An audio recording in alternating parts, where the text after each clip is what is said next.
My wife came home last June with a receipt from the garden center. $43.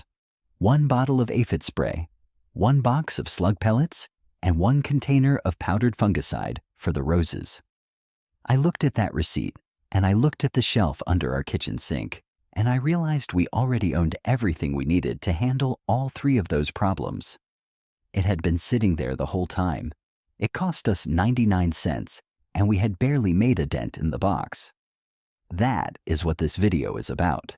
Not a gadget, not a subscription, not a complicated protocol.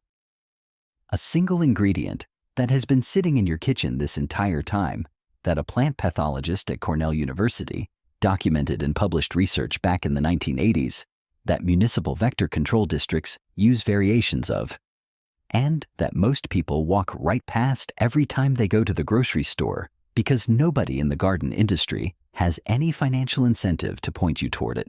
I am going to walk you through exactly how it works, pest by pest, with the real chemistry behind why it works. And I promised you a bonus at the start, so here it is up front. At the end of this video, I'm going to give you a 2-ingredient combination that handles one of the most stubborn garden pests using nothing but things you already have in your pantry. Costs about a nickel. Stay with me. But first, let me tell you how much money I wasted before I figured this out. For about 4 years after we put in our first real garden bed, I did what most people do. I walked into the garden center, found the aisle that smells like chemicals and plastic packaging, and I bought whatever the label told me to buy for whatever problem I was looking at. Aphids on the tomatoes. There is a bottle for that. Slugs on the hostas. There is a bag for that. White powdery film on the squash leaves every August without fail. There is a spray for that too, and it was $14, and it told me to reapply every 7 days. Which, if you think about it, is just the manufacturer's way of saying, buy this again next week. One summer, I actually added it up. Between the aphid spray, the slug bait, the fungicide, and a separate bottle of something I bought for ants that showed up near the patio, I had spent close to $200 in a single growing season on a home garden that was maybe 400 square feet, and the problems kept coming back. The aphids returned 10 days after every spray. The ants found a new path. The powdery mildew showed up in late July like it always did, and I kept chasing it instead of preventing it.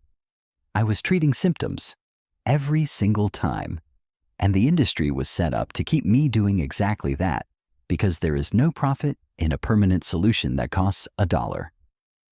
Here is the central idea of this entire video, and I want you to hold on to it. Most common garden pests and plant diseases are operating inside a very narrow chemical comfort zone. They need a specific pH range, a specific moisture level, a specific surface chemistry to survive and reproduce. The moment you take that comfort zone away from them, they cannot function. And sodium bicarbonate, baking soda, is one of the cheapest and most effective ways to do exactly that. That is the whole game. Not killing things with toxins after the fact. Changing the environment so they cannot thrive in the first place. Let me walk you through the chemistry quickly, because once you understand it, everything else makes sense. Baking soda is sodium bicarbonate. It is a salt, and it is alkaline, meaning it sits on the opposite end of the pH scale from acids. Most garden pests, and more importantly, most of the fungal diseases that come along with pest damage, are adapted to a neutral or slightly acidic surface chemistry. The surface of a plant leaf in average conditions has a pH somewhere between 5.5 and 7. That is the environment these organisms evolved to exploit. When you introduce sodium bicarbonate, you shift that pH up. Suddenly, the surface chemistry is wrong for them. Fungal spores cannot establish. Soft-bodied insects lose moisture rapidly through osmotic pressure. The environment that was perfectly calibrated for them is no longer there. This is not folk remedy reasoning. This is basic biology. And it is why this approach works when it is applied correctly and fails when it is applied incorrectly, which I will get into because There are real mistakes you can make with this that will hurt your plants instead of helping them. Let me go through the applications one by one. Slugs first, because this is the one that works fastest and most visibly. A slug is essentially a soft mussel with no external shell. It survives by moving on a layer of mucus that keeps it moist and allows it to travel. That moisture is the vulnerability. Baking soda is a salt, and salt pulls water through osmotic pressure. When dry baking soda comes into direct contact with a slug, or with the slime trail it travels on, it draws the moisture out rapidly. The slug cannot survive that desiccation. It is not a slow process. You will see results overnight. Here is exactly how to apply it for slugs. Go out in the evening, because slugs are nocturnal, and that is when they are active and exposed. Take your box of baking soda and apply a thin, even line around the base of the plants they are targeting. Hostas, lettuce, strawberries, anything low and leafy that is showing that characteristic irregular chewing damage with the silvery slime trails nearby. Thin is the operative word here. You are not piling it on. You are dusting it like a light coat of powdered sugar on a pastry.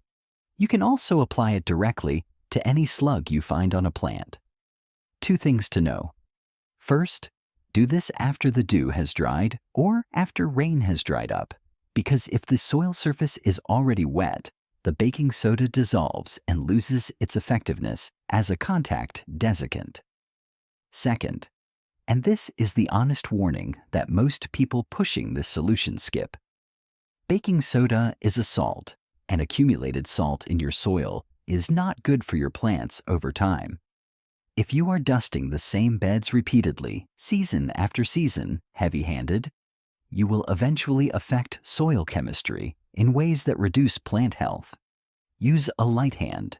Target the pest, not the soil. Let rain dilute and disperse it. Applied that way, you will see no soil impact. Applied like you are trying to de-ice a driveway, you will eventually notice it. 1 box of baking soda is enough to treat a substantial garden perimeter. It costs less than $1. Now, aphids. Aphids are small, soft-bodied insects, green, gray, black, or white, depending on species, that cluster on new growth and on the undersides of leaves and feed by piercing the plant tissue and extracting sap. They reproduce extraordinarily fast. Under warm conditions, a single aphid can produce dozens of offspring in a week without mating through a process called parthenogenesis. The colony can go from a handful of insects to a full infestation in days. They also excrete a sticky substance called honeydew, which then becomes a growth medium for sooty mold, a black fungal coating that blocks photosynthesis and causes secondary damage. The spray I use for aphids costs roughly 25 cents to make a full quart bottle and outperforms most commercial aphid sprays I have tried. 1 quart of water, 1 teaspoon of baking soda, 1 teaspoon of plain liquid dish soap. The mild, unscented kind, not antibacterial formula, not concentrated degreaser. Some people add a teaspoon of vegetable or neem oil, which improves adhesion and adds a smothering effect. Shake it thoroughly before and during application. The soap does 2 things. It breaks down the waxy cuticle on the aphid's soft body, which accelerates the desiccating effect of the baking soda, and it acts as a surfactant. It reduces the surface tension of the water, so the spray sticks to the leaf surface instead of beating up and rolling off. Spray the undersides of the leaves. That is where aphids cluster. If you are spraying only the tops of leaves, you are missing the population entirely. Cover the undersides thoroughly, early in the morning or in the evening, never during midday in direct hot sun. I will explain why in a moment. Spray once, wait 3 days, spray again. The second application catches any eggs that hatched after the first treatment. In most cases, 2 applications are enough to collapse an aphid colony. Here is the timing warning, and this one matters. Never apply a baking soda spray to your plants in direct, intense afternoon sun. The combination of the salt chemistry and high UV radiation can cause leaf scorch, brown burn marks on the leaf surface that are purely spray damage, not pest damage. I learned this on a row of bean plants, and it set them back by 2 weeks. Early morning applications are ideal because the plants have time to dry before the sun is at peak intensity. If you are working in the evening, you get similar protection. If it is overcast, timing matters less. But midday on a clear summer day is a hard no. If you have a plant variety you are particularly concerned about, a prized rose, a newly established perennial, test the spray on 2 or 3 leaves and wait 24 hours before treating the whole plant. Different species have different sensitivities, and a quick test costs you nothing. Let me stop here and ask you something directly. What is the pest you have been fighting in your garden the longest? The one you have thrown money at every year, and it just comes back. Drop it in the comments. Just name the pest and tell me your state or your region. I want to know what you are dealing with, and it genuinely shapes what I cover next on this channel. Now ants. And this is where the strategy changes completely, because the direct contact approach that works on slugs and aphids does not work on ants the same way. An ant has a hard, waxy exoskeleton. You are not going to desiccate it by sprinkling powder on it. The exoskeleton protects it from exactly that kind of external chemical pressure. So the approach with ants has to go from the outside to the inside, meaning you need the ant to ingest the baking soda, not just contact it. Here is the mixture. Equal parts baking soda and powdered sugar. Fine powdered sugar, not granulated. Mix them thoroughly. The sugar is the attractant. Ants are strongly drawn to simple sugars and will actively forage for them.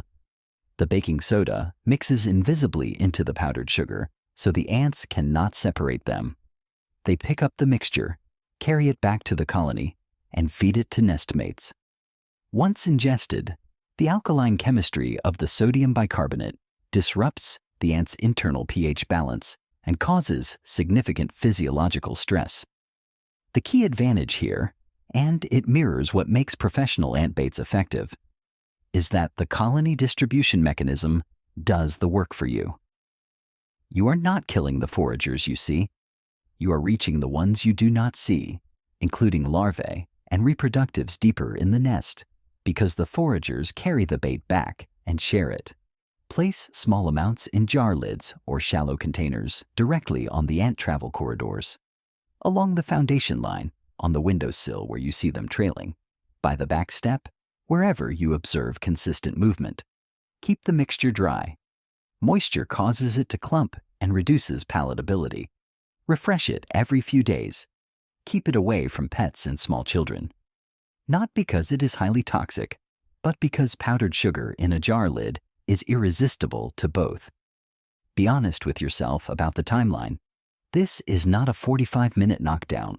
It is a 2 to 3 week process. The colony is large, distribution through it takes time, and you are working at a pace limited by the ant's own behavior. But it is a legitimate strategy backed by the same logical principle as every professional ant bait on the market, and it costs a fraction of a cent per application. One real limitation to acknowledge?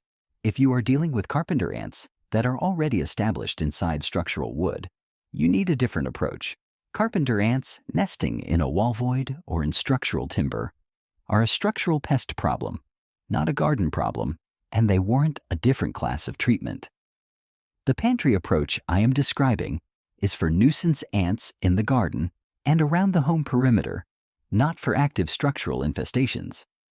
Now, chewing insects, cabbage worms, caterpillars, and soft-bodied beetle larvae on leafy plants.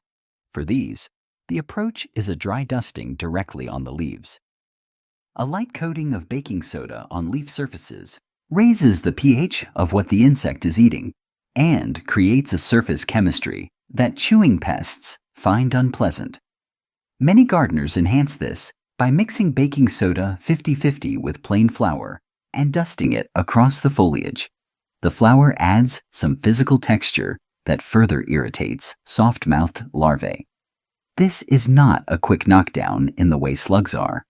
It is more like making the buffet unappealing. The pests take a few bites, register the wrong chemistry, and reduce or stop feeding. You need to reapply after rain because rain washes the coating off. And you need to be consistent. One treatment is rarely enough for a persistent population. For heavy caterpillar infestations on brassicas, I supplement this approach with Bacillus thuringiensis, BT, which is a naturally occurring soil bacterium sold as a biological insecticide under brand names like Dipel or Thuricide. It is toxic specifically to caterpillar larvae through a gut protein mechanism and does not affect birds, beneficial insects, or mammals. Combined with the baking soda deterrent on leaf surfaces, it is a very effective and very low-cost system for protecting leafy crops. But that is a full topic for another video. Now I want to get to what I think is the most important application of baking soda in the garden, and it is the one that surprised me most when I first dug into the research behind it. Powdery mildew. If you grow squash, cucumbers, zucchini, roses, zinnias, or phlox, you know powdery mildew. It shows up in midsummer as a white, dusty-looking coating on the surface of leaves. It spreads fast. It reduces photosynthesis, weakens the plant, and in serious cases can kill the plant outright or severely reduce yield. It is caused by several related fungal species in the order Erysiphales, and it thrives in warm days with cool nights and high humidity, exactly the conditions of a typical American summer garden. Most homeowners treat powdery mildew by buying a fungicide at the garden center. Those bottles typically contain active ingredients like myclobutanol, trifloxystrobin, or chlorothalonil. Effective compounds, real chemistry, usually $14 to $22 per bottle, with weekly reapplication instructions. Here is what those labels do not tell you. In the late 1980s, a plant pathologist named Dr. Kenneth Horst at Cornell University conducted published research on sodium bicarbonate as a fungicide against powdery mildew. His work, documented in the scientific literature and since referenced in numerous horticultural extension publications, demonstrated that baking soda raises the pH on the surface of a leaf to a level at which the fungal spores causing powdery mildew cannot germinate or establish. The fungus is adapted to a neutral to slightly acidic surface. Alkaline conditions above pH 8 are hostile to it. The formula that emerged from his research, sometimes called the Cornell formula in horticultural circles, is as follows: 1 tablespoon of baking soda, 1 teaspoon of horticultural oil or plain vegetable oil, and 1 teaspoon of mild liquid soap per gallon of water. Mix thoroughly. Apply as a spray to all leaf surfaces of susceptible plants. The critical point about this application is timing. Baking soda works as a preventive, not a cure. Once a surface has an established mildew infection, the spray will slow it, but will not reverse significant damage. Applied weekly or every 10 days, starting in early summer before mildew appears, it changes the surface chemistry of the leaf so that incoming spores cannot get a foothold. You are not treating disease. You are preventing it from taking hold in the first place. I start spraying my squash plants and rose foliage in late June, before I see any sign of mildew, and I maintain the schedule every 10 days through August. The cost of a season's worth of this treatment is a few tablespoons of baking soda, some cooking oil, and some dish soap. Maybe 30 cents worth of material total. The same commercial fungicide, applied at the label rate on the same schedule, would run me somewhere between $50 and $70 for the season. Same result. Fraction of the cost, documented by university research, and not a single ingredient that I cannot pronounce or that requires special handling. Here is what I want to be genuinely clear about, because I think intellectual honesty matters more than overselling a cheap fix. Baking soda is not a universal solution. It handles early, moderate, manageable pest and disease pressure very effectively. It does not handle severe infestations that are already out of control. It does not work on hard-shelled beetles at the adult stage. It does not address root-feeding pests, borers inside woody stems, or systemic disease that has already spread into plant tissue.